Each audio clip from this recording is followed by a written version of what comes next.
యేసు ప్రభు వచ్చిన 3 శోధనలు మరొక రోజు తెలుసుకోవడానికి ప్రయత్నం చేద్దాం. అంటే అది ఎవరిని విడిచిపెట్టదండి. రాజు కావచ్చు, రారాజు కావచ్చు, చిన్న పిల్లవాడు కావచ్చు, వృద్ధుడు కావచ్చు, ఎవరిని కూడా అది విడిచిపెట్టదు. కాబట్టి ఆ సైతాను యొక్క ఆలోచన సరళిని గమనించడం నేర్చుకుందాం. ఇక రెండవది మన దేహం అండి. ఈ దేహము నుండి కూడా మనకు శోధనలు వస్తూ ఉంటాయి. అందుకే యాకోబు గారు వ్రాసిన లేఖల్లో 1వ అధ్యాయము 14-15 వచనాల్లో ఈ దేహము గురించి ఆయన మాట్లాడుతూ ఉన్నాడు. ఆలకించండి. తన దుష్ట వాంఛలచే తానే ఆకర్షింపబడి చిక్కుపడినప్పుడు మానవుడు శోధింపబడును. మరొకసారి ప్రియులారా 14వ వచనము. తన దుష్ట వాంఛలచే తానే ఆకర్షింపబడి చిక్కుపడినప్పుడు మానవుడు శోధింపబడును. అప్పుడు ఆ దుష్ట వాంఛ పండి పాపము జనించును. పాపము పరిపక్వమై మృత్యుకారకమగును. చాలా స్పష్టంగా ఎరుక చేస్తున్నారు అండి. మన శారీరక వాంఛలు మనలను శోధనలోకి తీసుకువెళతాయండి. ప్రియులారా, ప్రతి దానికి ఒక మార్గం ఇచ్చాడు దేవుడు. అతి సర్వత్రా విద్యతే అన్నారు. అతిగా ఏది చేసినా అది మనలను పాపంలోకి తీసుకువెళతి. ఇది మాత్రం వాస్తవం. అతిగా అలంకరించుకున్నా, అతిగా భోజనము చేసినా, అతిగా ఎదవ మాటలు మాట్లాడినా, అతిగా మన యొక్క శారీరకపు వాంఛలను ప్రదర్శించిన ప్రతిదీ కూడా మనలను పాపంలోకి నెడుతుంది. అందుకే జాగ్రత్త. ఈ శరీరము దీనికి ఎంత ఇవ్వాలో అంతే ఇవ్వాలి. అంతకంటే ఎక్కువ ఇచ్చావా శరీరానికి మనము బానిసలం అవుతాం. ఇక్కడ మీకు ఒక చిన్న మాట చెబుతానండి. మనం చాలామందిని త్రాగుబోతులను చూస్తూ ఉంటాము. ప్రారంభంలో చాలా మైనర్గా చిన్నదిగా వాళ్ళు ప్రారంభిస్తారు. కానీ కొన్ని సంవత్సరాల తర్వాత, కొంతకాలం తర్వాత ఇక అది లేకపోతే వీళ్ళు బ్రతకలేరండి. అంటే శరీరము దానికి బానిసైపోయింది. మనము మన శరీరాలను దేనికి బానిసగా చేస్తామో దానికోసం శరీరం వెంపర్లాడిద్ది. అది అలంకరణ కావచ్చు, ఆహారం కావచ్చు, శారీరకమైన వాంఛలు కావచ్చు, ఏదైనా సరే మన శరీరాన్ని దేనికి అలవాటు చేస్తామో దానికే శరీరం ఆక్రోషిస్తుంది. ఇది మాత్రం వాస్తవం. ప్రియులారా, ఆ సమయాలలో ఏం చెయ్యాలి? గాయపడిన యేసయ్య హస్తము నుండి కారిన రక్తములో మనము శుద్ధి చేయబడాలి. మనలో ఉన్నటువంటి పాపపు పాత స్వభావము మన బ్రతుకుని ప్రకంపనాలు సృష్టిస్తుంది. అలా సృష్టించినప్పుడు శరణు వేడవలసిన వ్యక్తి సిలువ మీద ఉన్నాడు. ఆయన తన శరీరాన్ని త్యజించాడు, తన ప్రాణాన్ని లెక్క చేయలేదు. ఇది మనకు గుర్తుకు రావాలి. శారీరక వాంఛలకు నేను నిలయం అవుతున్నాను అంటే, శారీరక వాంఛలకు నేను లోనవుతున్నాను అంటే, నా నాదుడు సిలువ మీద ఉన్నాడన్న ఒక్క ఆలోచన నాకు కలిగితే నా నాదుని దగ్గరకు నేను పరిగెడతా, నా స్థితి నేను చెప్పుకుంటా. ప్రియులారా, మన అందరిలో కూడా పాపపు పాత స్వభావము ఉందండి. ఆదాము స్వభావము దాగి ఉంది. ఈ ఆదాము స్వభావము దాగి ఉండటం వలన మనము అనేకమైనటువంటి శోధనలకు లోనవుతున్నాం. యేసు ప్రభు గురించి కూడా హెబ్రీలకు రాసిన లేఖలు అంటున్నాడు, ఆయన అన్ని విధాలుగా మనుజుల వలె శోధించబడ్డాడు, కానీ పాపమునకు తల వంచలేదు. కానీ మనం అనేక మార్లు తల వంచుతున్నామండి. కాబట్టి జాగ్రత్త సుమా. చిన్నదిగా ఉన్నప్పుడే దానిని ఎదిరించటం నేర్చుకోండి. ఒక్క క్షణములోనే తప్పులు చేయరండి. It starts with a small thing. చిన్నదిగా ప్రారంభమవుతుంది అండి. అది త్రాగటం కావచ్చు, వ్యభిచారం కావచ్చు, అలంకరణ కావచ్చు, తిండి కావచ్చు, ఇక ఏ శారీరకమైన ఆలోచన కలిగినది కావచ్చు, అది మనలను బానిసలు చేయకూడదు. కాబట్టి జాగ్రత్త సుమ. ఇక మూడవది లోకము. ఈ లోకము నుండి కూడా మనకి శోధనలు విపరీతముగా వస్తూ ఉంటాయి. యేసు ప్రభు అనేక సార్లు చెప్పారండి, మీరు లోకస్తులు కారు. తన శిష్యుల గురించి ప్రార్థన చేసేటప్పుడు అంటాడు కదా, అయ్యా వీరు లోకానికి సంబంధించిన వారు కాదు, వీరిని లోకం నుండి తీసివేయమని నేను ప్రార్థన చేయటం లేదు, కానీ సైతాను తంత్రోపాయం నుండి వీరిని కాపాడండి, ఈ లోక ఆశల నుండి మీరు కాపాడండి అని నేను ప్రార్థన చేస్తున్నాను అంటూ మన కోసం ప్రభు ప్రార్థన చేశాడు అండి. ప్రియులారా, ఒక్కసారి ఈ చుట్టూ ఉన్న ప్రపంచాన్ని గమనించండి.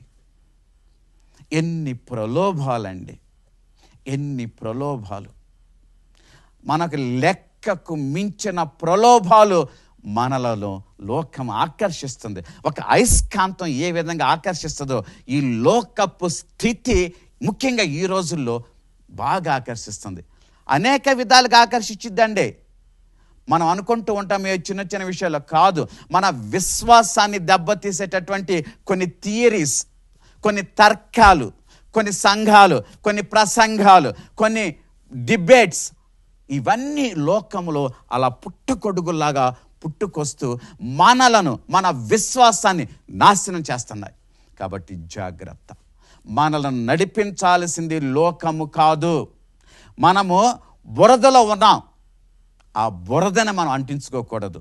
ఏ విధముగా కమలం బురదలో పుట్టి పెరిగిద్ది, కానీ దానికి బురద అంటదు. అదే విధంగా మనము కూడా ఈ లోకంలో పుట్టాం, పెరుగుతున్నాం, కానీ మనకు ఈ లోక బురద అంటకుండా ఉండాలి అంటే మనకు జ్ఞానం కావాలి, దైవ జ్ఞానం కావాలి. మంచి చెడులను చూసి తెలుసుకొని గుర్తించి ఏది విడిచిపెట్టాలో ఏది స్వీకరించాలన్న స్థితి మనకు కావాలి. అటువంటి స్థితి ప్రభు మనకివ్వాలి, అవేర్నెస్. దీనికి దోహదం చేయవలసినది తల్లిదండ్రులు. ప్రియులారా, ఇక్కడ తల్లిదండ్రుల యొక్క బాధ్యత చాలా ఉంది. ముఖ్యంగా ఈ రోజులో the world is at your door step అంటున్నారు. ప్రపంచమంతా నీ ముంగిట ఉంది. ఇంటర్నెట్, ఈ ఇంటర్నెట్ మంచో చెడు అర్థం కాని రోజుల్లో మనం బ్రతుకుతున్నాం. సెల్ ఫోన్స్, ఈ విధంగా చెప్పుకుంటూ పోతే మనిషికి దేవుడిచ్చిన జ్ఞానముతో తయారైనటువంటి పనిముట్ల ప్రభావము మనుషుల మీద ఎంతగా ఉంది అంటే, అయ్యో ఒకనొకప్పుడు ఫోన్ లేకపోతే ఏం కాదు, ఈ రోజున ఫోను లేకుండా 10 అడుగులు ముందుకు కూడా వేయలేని పరిస్థితి వచ్చింది అంటే ఇది అతిశయోక్తి కాదు.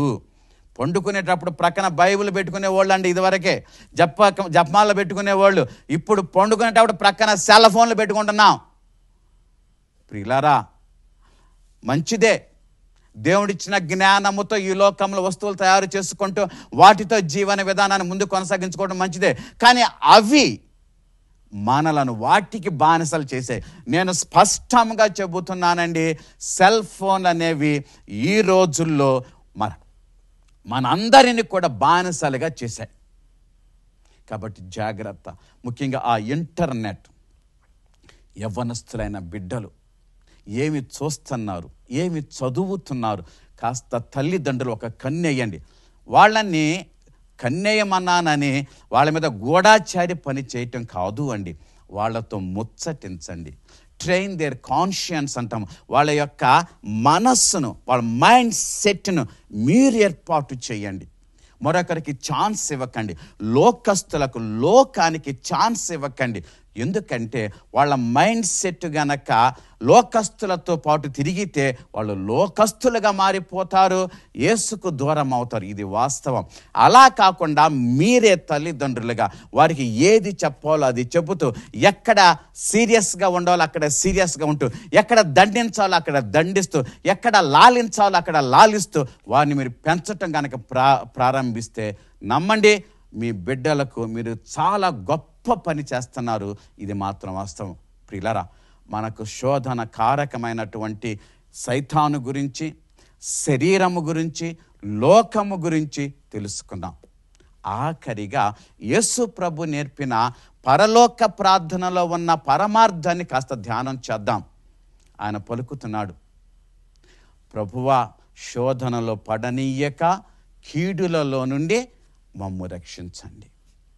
ఇక్కడ యాకోబు గారు వ్రాసిన ఆ వచనాలు నేను మరొకసారి మీకు చదివి వినిపిస్తాను.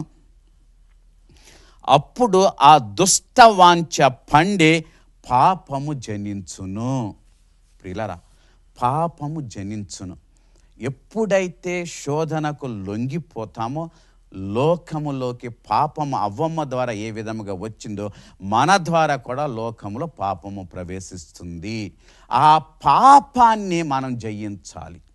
ఆ పాపాన్ని జయించాలి అంటే ఒకే ఒక మార్గము, శోధనలు మనలను చుట్టుముట్టినప్పుడు, అవి అలలుగా మనలను ముంచటానికి ప్రయత్నము చేసినప్పుడు, ప్రభు నేను కూరుకుపోతున్నా అని పేతురు గారు ఏ విధంగా యేసు వంక చూసి ఆయన చేయి సహాయాన్ని అందుకున్నాడో, నువ్వు నేను మనందరం కూడా ఆ అలలలో కొట్టుకుపోకుండా యేసయ్య చేతి సహాయాన్ని అందుకోవటానికి ప్రయత్నం చేద్దాం.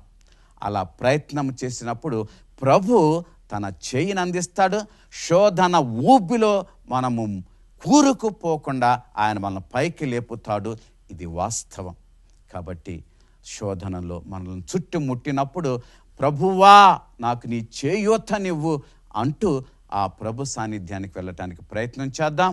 మీ ప్రయత్నాలను ప్రభు నిండుగా మెండుగా దీవించుదురుగాక. తలలు వంచండి, ప్రార్థన చేసుకుందాం. కృపా సత్య సంపూర్ణులైన మా దేవా, మీకే స్తోత్రమయ్య. సర్వోన్నతుడైన మా తండ్రి, సర్వాంతర్యామి, సర్వజ్ఞాని, మీకే స్తోత్రమయ్య. చెయ్యవద్దన్న పని చేసి, తినవద్దన్న పండు తిని లోకానికి పాపాన్ని తీసుకొచ్చారు.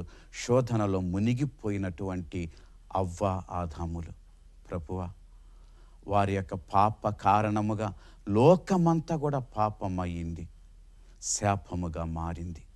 ప్రభు, మేము శోధనల్లో కొట్టుకుపోకుండా మాకు మీ చేయూతనివ్వండి. శోధనల ఊబిలో కూరుకుపోకుండా మమ్ము పైకి లేపండి. మమ్ము శోధనలు ముట్టినప్పుడు, ముంచుతున్నప్పుడు ప్రభువా అంటూ మీ తట్టు తిరిగి మీ సహాయాన్ని కోరే స్థితిని, మనస్తత్వాన్ని మాకు కలుగ చేయమని మా నాథుడు మీ ప్రియ కుమారుడు యేసు నామమున వేడుచున్నాను తండ్రి. ఆమేన్.